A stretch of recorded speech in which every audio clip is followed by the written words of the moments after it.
Ryan Garcia sold 7,154 tickets in his last fight.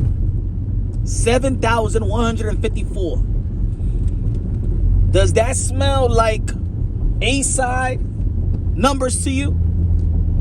Ladies and gentlemen, we already know last year the most lucrative fight in the sport of boxing was Gervonta Tank Davis versus Ryan Garcia. And I know it takes two to dance, but a lot of people wanted to question who was the guy, who's the primary guy responsible for the epic lucrative numbers to, 1.2 million pay-per-view buys, sold out crowd. And people was discussing within the boxing community that no, it was Ryan Garcia, the primary guy that's responsible for those great numbers because he's a star.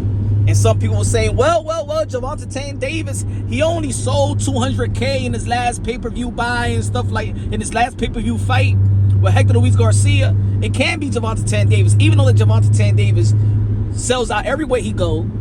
Atlanta, New York City, Washington, D.C., California, Nevada. He was the pay-per-view attraction because Ryan Garcia did never fought on pay-per-view. You know what I'm saying? He was on the zone by subscription. But this number tells me more than just that Gervonta Tank Davis is really responsible for the primary responsible for the great numbers. Because it don't matter who Gervonta Tank Davis fight. He's going to sell out. It don't matter about his resume. I know a lot of people complain about his resume and him challenging himself and things of that nature. We all want Gervonta Tank Davis to challenge himself and up the competition because we do feel everybody with a boxing eye understand that Gervonta Tank Davis is a special talent. Ryan Garcia it got a potential to be a great fighter, got great natural ability, natural speed and things of that nature. And losing to Gervonta Tank Davis, you're losing to a very, very skillful fighter. But outside of that, the notion that Ryan Garcia is this much of an A-side and everybody else is a B-side, these numbers speak high value. Devin the Dream Haney had better numbers versus Regis Prograis. Almost sold out crowd out there in San Francisco. And you know, this on the gate, Ryan Garcia did a little over $1 million. A little over $1 million.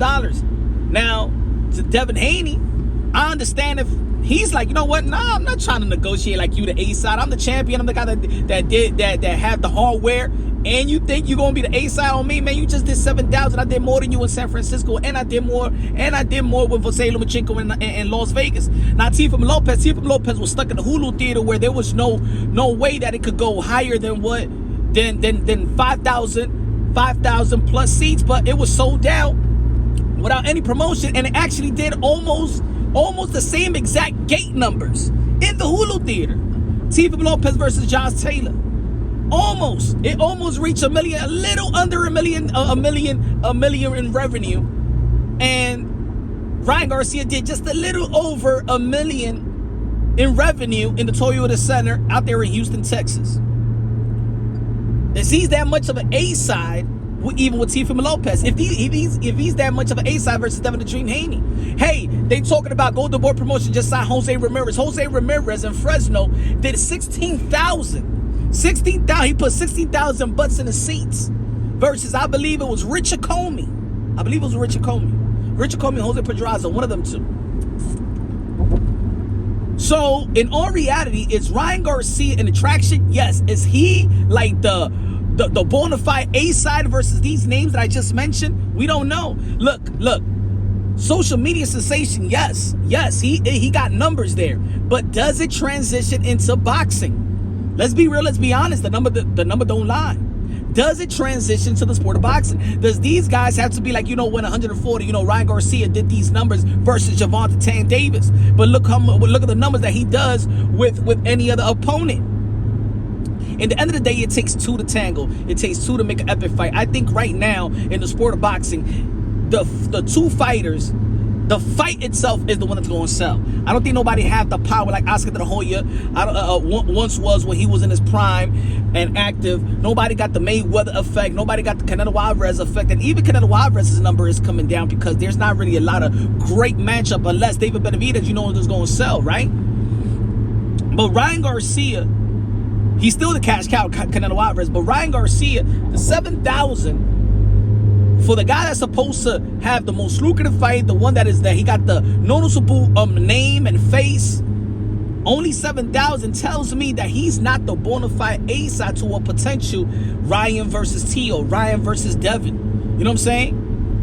These guys are negotiating, and I understand a little bit now why Rolly Romero and Pitbull Cruz and these guys saying, nah, man, you ain't all of that for real. The only numbers that you got was Gervonta Tank Davis. Gervonta Tank Davis, if he fights Frank Martin, it's going to sell out. He felt healthy. Luis Garcia is sold out. You know what I'm saying? Says Rolly going to sell out. A lot of people didn't know Rolly. We know Rolly, but a lot of people don't know Rolly. Gervonta Tank Davis' loyal fan base goes out there and support him wherever he go. I can't say the same thing for Ryan Garcia and the social media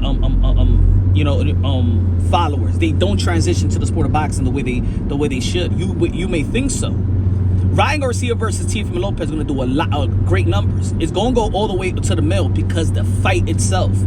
But when it comes to negotiations, I think that, Ryan Garcia, his number doesn't tell me that he's all the way the A side. And with the accomplishment of Teofimo Lopez, the accomplishment of Devin the Dream Haney, they can negotiate. Now I understand why nobody's bending over, pause, for those fights with Ryan Garcia, because I know that Ryan Garcia believes that he's the A side. He got A side qualities, but the numbers speak for itself.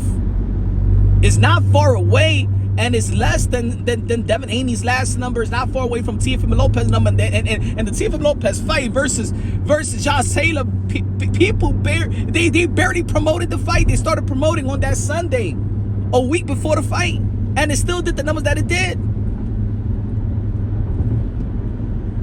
All I'm saying is Ryan Garcia the bona fide A side with these type of numbers? Let me know what y'all think. Shout out to Ryan Garcia. I'm just keeping it unbiased, logically, and objectively. I think he needs another name, I think he need to stop going. Look, I think that the war his promoters, Golden Boy Promotions, is affecting his numbers, because you're not genuinely letting these guys really promote you and be happy in promoting you. You know what I'm saying? These wars before the fight is downplaying is downplaying Golden Boy Promotion, and it's also downplaying yourself. You guys got to work as a team, and you know what? And Ryan Garcia with the tweets, you got to do this behind the scenes. You just got to do it behind the scenes, because right now it's not giving you the benefit of the doubt. These guys are already established. Oscar De La Hoya and Bernal Hopkins are already established, and them as a promoter got more longevity than you as a fighter. Just letting you know, man. Shout out to Henry Garcia. Shout out to the Ryan Garcia family. I do believe they are attraction, but the question is, are they the bona fide A side in these type of matches that I just mentioned? Let me know what y'all think, man. Subscribe to the channel, smash the like button. Love you, God bless, and on to the next.